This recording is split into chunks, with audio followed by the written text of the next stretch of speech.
Hari ini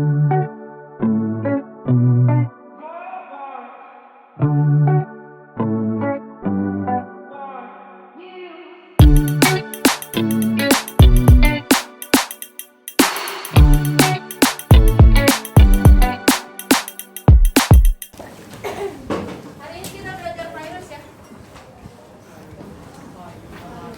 Biasa nyebutnya virus atau virus? Virus. Oke, virus. Oke, virus. Kita sistemnya kebut ya sampai jam 8.15. Nanti di akhir ada kuis. Kuisnya juga kalau dari saya, ada yang tahu kuisis? Ya, nanti kita menggunakan kuisis ya. Virus sama bakteri duluan mana sih yang ada muncul di permukaan bumi? Ya benar, bakteri itu muncul sekitar 100 miliar tahun yang lalu di bumi, udah benar-benar ada. Nah, tadi dibilang katanya virus itu struktur makhluk hidup yang paling sederhana. Iya benar, karena apa? Virus itu benar-benar kecil, benar-benar ukurannya mikroskopis banget. Dia kalau dilihat tuh harus pakai mikroskop ya. Dia benar-benar kecil banget, saking tadi di buku, saking kecilnya bahkan ilmuwan itu nggak bisa ngebedain tuh dulu antara itu benar-benar makhluk hidup atau bukan. Bahkan ada yang bilang katanya itu senyawa kimia biasa, tetapi apa? Tetapi ternyata ada percobaan bahwa virus itu membahayakan dan dapat bereproduksi. Jadi gimana tuh? Bingung kan? Kok bisa sih makhluk hidup senyawa kimia bisa membahayakan tubuh gitu, maksudnya bisa bereproduksi, bisa membelah diri gitu, secepat itu gitu. Kan kalau dipikir-pikir, kalau senyawa kimia itu pasti nggak bisa bereproduksi. Kalau yang bisa bereproduksi kan berarti makhluk hidup kan. Makanya oke, cukup. Balik lagi ya tadi ya. Virus itu ada dua macam jenisnya, ada virus DNA sama virus RNA. Virus DNA itu dia sesuai namanya, dia memiliki asam nukleat yang mengandung DNA. Kalau RNA, virus RNA, dia memiliki asam nukleat yang berupa RNA. Nah, untuk pertama kali pada sejarahnya itu Adolf Meyer pada tahun 1883. Awalnya munculnya bintik kuning di dalam suatu tanaman yang sakit, terus dia suntik ke tanaman yang sehat. Ya otomatis DNA dia kan lagi rusak nih, terus disuntik ke tanaman yang sehat, otomatis yang sehat juga ikut kena. Itu gara-gara virus. Coba kalau misalkan dia dia suntik tuh DNA yang sakit, tanaman yang sakit, terus dia taruh di luar gitu, di luar sel inangnya, bakalan hidup gak? Enggak kan? Berarti harus di dalam sel inang. Berarti virus itu emang harusnya berkembang biak dan bisa bereproduksi di dalam sel. Tuh. Oke. Nah, yang ternyata virus itu bukan merupakan dia merupakan benda mati karena dia itu nggak punya sel-sel kayak membran sel, dinding sel, terus inti dan organel sel, benar-benar dia tuh nggak ada. Makanya dibilangnya virus itu bukan makhluk hidup gitu. Terus dapat dikristalkan seperti sifatnya benda mati gitu. Ternyata bisa dikristalkan dia. Lanjut. Sementara virus digolongkan sebagai makhluk hidup, namanya langsung sebagai virus. Tubuhnya tersusun dari asam nukleat dan mampu bereproduksi. Virus bakteriofag lalu membentuk huruf T memiliki bagian-bagian kulit, yaitu kepala, leher, dan ekor. Pada bagian ekor terdapat lempengan dasar dan serabut ekor yang berfungsi sebagai alat menempel dan tempat penginjeksian DNA ke dalam sel inang. Kepala fag berbentuk polihedral banyak. Pada bagian kepala hingga ekor terdapat kapsid untuk ekor bagian bawah serta asam nukleat bagian dalam. Virus hanya mempunyai satu asam nukleat, DNA atau RNA. Udah cukup. Ya balik lagi ya tadi ya struktur virus tadi.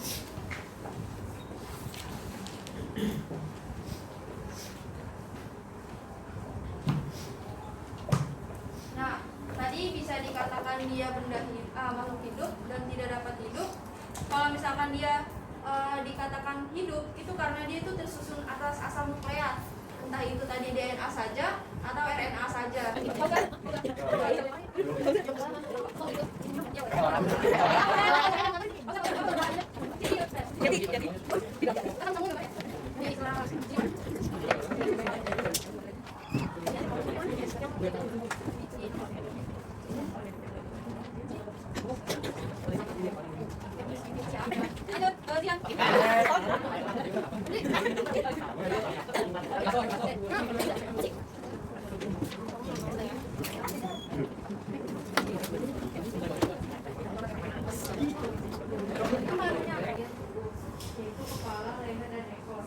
Bener ya, ada kepala, leher sama ekor. Leher itu bagian tubuh di belakang. Oke, lanjut.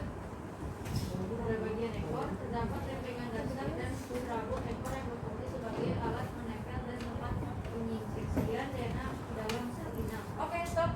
Ini namanya lempeng dasar nih. Ini.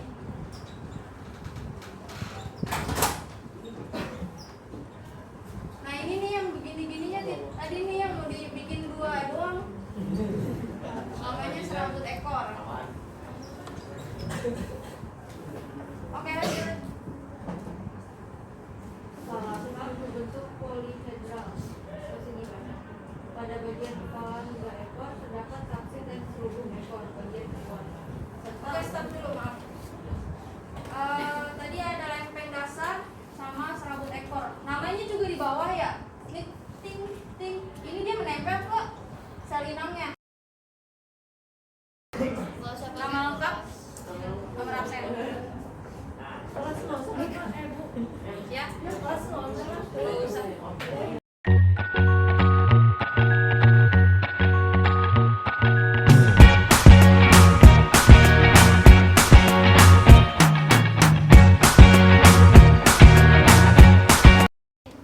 Kalian pada percaya nggak sih ada COVID-19 gitu?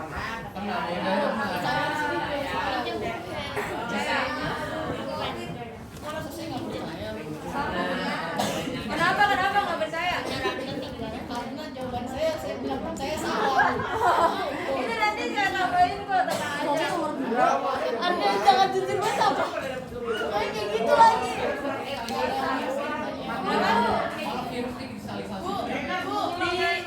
Tahu-tahu tiba-tiba ngebeku gitu mati dianya. Tapi ternyata ya pas dia mati di kristal gitu kan, namanya kristal kan kayak nggak bisa bergerak gitu kan.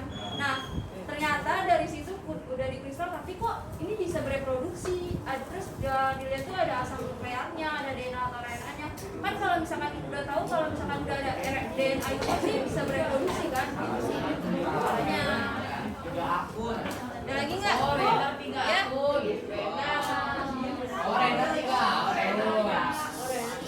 Hargain kalau temennya lagi bertanya dong.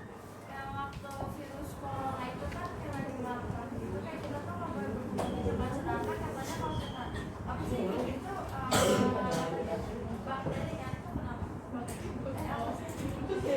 Yang nggak boleh kena bersentuhan gitu.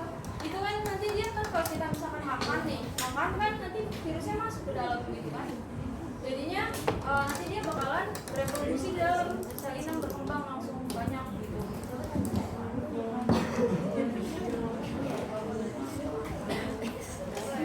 Ada lagi yang mau dipertanyakan dari materi ini cukup jelas? Ya? Boleh ngerjain ulang nggak buat MT soal? Boleh.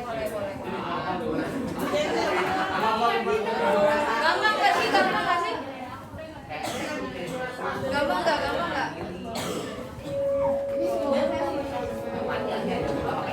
Oke, kesimpulannya ya untuk materi virus ini, ada yang bilang benda tak hidup, ada yang hidup tapi dia kok bisa dikristalisasi gitu, tapi ternyata dia punya materi bisa reproduksi. Paham ya? Oke, baik. Sekian ya untuk penjelasan materi biologi ini. Kurang lebihnya mohon maaf. Oh ya, saya mau bilang kalau misalkan kalau kalian itu kudu belajar, benar-benar belajar ya. Maksudnya kalau misalkan kalau misalkan ngejawab tuh jangan nyontek gitu. Nanti kalian bakalan ada rasa sesal sendiri kalau misalkan kalian udah kuliah, kalian nggak tahu apa-apa gitu. Aduh, dulu sekolah belajar apa ya? Apalagi biologi dibilangnya susah kan? Gitu kan? Susah banget, banyak kata-kata ilmiah yang benar-benar menyulitkan. Dan banyak pula sesuatu hal yang dipelajari nggak kita pelajari, nggak kita temukan di dalam kehidupan. Misalkan kayak virus gitu kan, harusnya dilihat pakai mikroskop kan. Mau nggak mau kita harus paham tuh biologi itu, virus juga. Nah dari situ kita harus belajar, kita pahamin baik-baik. Dulu juga tahu nggak sih, saya nggak suka biologi, tapi pas dulu ada tuh, cerita singkat ya, ada guru saya tuh dulu dia belajar, dia diajarin biologi, tapi dia nggak didengerin sama teman-temannya, sama anak muridnya. Terus cuma saya yang dengerin. Dari situ, wah ternyata enak juga ya gitu belajar biologi. Kalau kita benar-benar mahamin, kita ngeliatin dari awal. Kalau kita ngeliatin dari tengahnya aja, itu nggak bakalan ngerti gitu. Jadi yang pertama untuk pembelajaran tuh saya mau bilang, hargai dulu yang menerangkan, entah itu nanti teman kamu yang presentasi atau guru kamu yang sedang menjelaskan. Itu kamu lihat aja dulu, kamu liatin aja dulu, pasti kalian bakalan paham gitu. Sesuatu yang kita tidak pahami itu gara-gara kita tuh nggak mau ngeliatin dari awal, nggak mau ngikutin dari awal, udah ogah-ogahan gitu.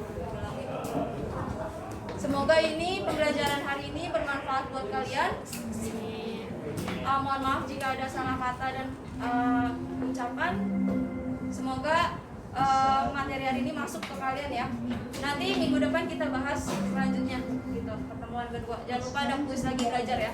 Wabillahi taufiq wal hidayah. Assalamualaikum warahmatullahi wabarakatuh.